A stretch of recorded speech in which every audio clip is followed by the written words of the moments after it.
9:15.16 CEST Scholz slams Putin as cynical over Russian president's comments on civilian casualties. German Chancellor Olaf Scholz has harshly rebuked Russian President Vladimir Putin over his cynical comments on civilian casualties.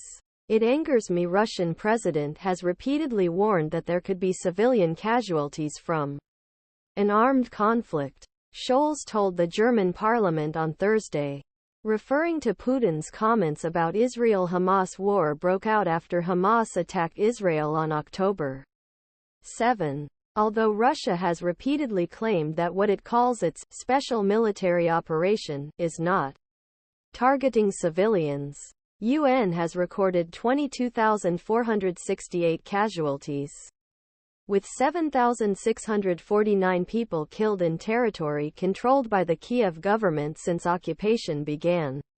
Scholz also told Parliament earlier that Europe still needs to provide aid and financial stability for Ukraine, but that this is not a long-term solution. Updated at 15.35 CEST 5H ago 19.43 CEST Summary of the day. It angers me that the Russian president has repeatedly warned that there could be civilian casualties from an armed conflict, Scholz said in Parliament on Thursday, referring to Putin's comments about the Israel-Hamas war. Scholz also said that EU should continue to support Ukraine financially in the future, but use of additional funds is not a long-term solution. Ukraine's parliament has given initial approval to the 2024 budget, which will increase funding for the army and national defense. Finance Minister Serhiy Marchenko said the government's priorities next year include accumulating funds for defense and securing social payments for the population to bring Ukraine's victory closer to. Ukraine claimed a small rise of 400 meters in the southwest of Verbove in the Zaporizhzhia region. Military spokesman Oleksandr Stupun said Vance in the south was still difficult due to Russian minefields and heavily fortified defenses. Ukraine said its forces came under fire near Kupiansk and Avdiivka on the Eastern Front. Stupun said that Russian forces did not stop their attempts to besiege Avdiivka and they continued to put pressure there.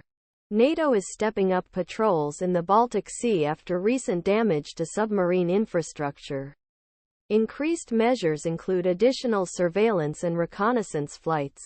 A fleet of 4 NATO minehunters is also being sent to the region, NATO said in a statement. Both Finland and Estonia are NATO members bordering Russia. Finland's defense ministry said on Thursday it had blocked 3 planned property transactions involving Russian buyers on grounds that allowing the purchases to take place could hinder defense of Finnish territory. The Russian Defense Ministry said Russia scrambled warplanes to prevent British military aircraft from entering Russian airspace over the Black Sea. Russia said it turned away after being approached by British planes. It is not unusual for Russian and NATO forces to test each other's airspace and defense